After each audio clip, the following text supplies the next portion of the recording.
ರೇಣುಕಾಸ್ವಾಮಿ ಕೊಲೆ ಕೇಸ್ನಲ್ಲಿ shed security guard eye witness Darshan ವಿರುದ್ಧ ಶೆಡ್ ಸೆಕ್ಯೂರಿಟಿ ನರೇಂದ್ರ ಸಿಂಗ್ ಪ್ರತ್ಯಕ್ಷ ಸಾಕ್ಷಿಯಾಗಿದ್ದಾರೆ.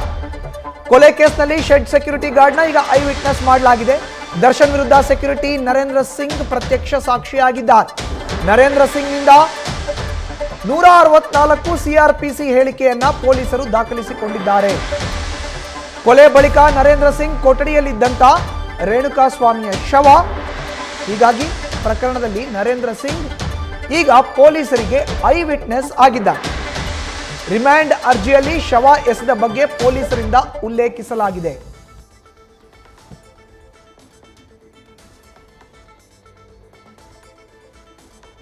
ಹೆಚ್ಚಿನ ಡೀಟೇಲ್ಸ್ ನಮ್ಮ ಪ್ರತಿನಿಧಿ ಸಂದೇಶ್ ನೀಡ್ತಾರೆ. ದೂರವಾಣಿ ಸಂಪರ್ಕಕ್ಕೆ ಸಿಕ್ಕಿದ್ದಾರೆ. ಸಂದೇಶ್, ಈಗ ರೇಣುಕಾಸ್ವಾಮಿ ಕೊಲೆ ಕೇಸ್ನಲ್ಲಿ ಆರೋಪಿ ದರ್ಶನ್ ವಿರುದ್ಧ ಐ ವಿಟ್ನೆಸ್ ಕೂಡ ಸಿಕ್ಕಿರುವಂತದ್ದು, ಅದು ಶೆಡ್ನ ಸೆಕ್ಯೂರಿಟಿ ಗಾರ್ಡ್.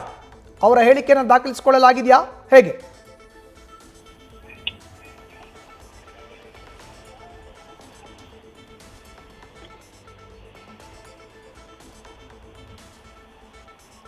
ಸಂದೇಶ್, ನನ್ನ ಧ್ವನಿ ಕೇಳಿಸ್ತಾ ಇದ್ರೆ? ದರ್ಶನ್ ವಿರುದ್ಧ ಈಗ ಐ ವಿಟ್ನೆಸ್ ಕೂಡ ಸಿಕ್ಕಿರುವಂತದ್ದು ಸಂದೇಶ್.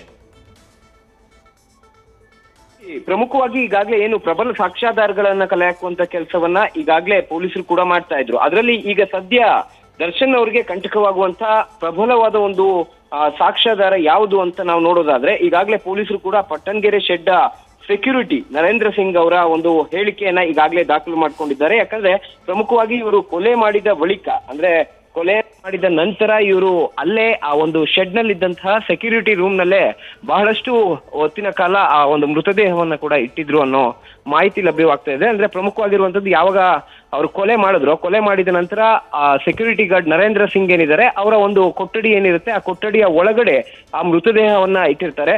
ಆ ಮೃತದೇಹವನ್ನ ಅಲ್ಲಿ ಇಟ್ಟು ನಂತರ ಅದು ಆ ಮೃತದೇಹ ಆ ಕೊಠಡಿಯ ಒಳಗಿದ್ದಾಗಲೇ ಸಾಕಷ್ಟು ಪ್ಲಾನಿಂಗ್ ಅನ್ನ ಮಾಡ್ತಾರೆ. ಅಂದ್ರೆ ಬಾಡಿಯನ್ನ ಡಿಸ್ಪೋಸ್ ಯಾವ ರೀತಿ ಮಾಡಬೇಕು ಅನ್ನೋದಕ್ಕೆ ಸಂಬಂಧಪಟ್ಟಂತೆ ಕಂಪ್ಲೀಟ್ ಆದ ಮಾತುಕತೆ ನಡೆಯುತ್ತೆ. ಈ ಕಾರಣಕ್ಕಾಗಿಯೇ ಈಗ ಸದ್ಯ ಸಾಕ್ಷಿಯಾಗಿರುವಂತಹ ನರೇಂದ್ರ ಸಿಂಗ್ ಅವರ ಸ್ಟೇಟ್ಮೆಂಟ್ ಅನ್ನ ತೆಗೆದುಕೊಂಡು ಕೋರ್ಟ್ ನಲ್ಲೂ ಕೂಡ 164 ಸ್ಟೇಟ್ಮೆಂಟ್ ಅನ್ನ, ಅಂದ್ರೆ ಮುಂದಿನ ಹಂತದಲ್ಲಿ ಯಾವುದೇ ರೀತಿಯಲ್ಲಿ ಪ್ರಭಾವಕ್ಕೆ ಒಳಗಾಗಬಾರ್ದು ಅನ್ನೋ ಕಾರಣಕ್ಕಾಗಿ ಈಗಾಗಲೇ 164 ಸ್ಟೇಟ್ಮೆಂಟ್ ಅನ್ನ ಕೂಡ ಈಗಾಗಲೇ ಮಾಡಿಸಲಾಗಿದೆ. ಮಧುಸೂದನ್, ಧನ್ಯವಾದ ಸಂದೇಶ್ ನಿಮ್ಮ ಮಾಹಿತಿಗೆ.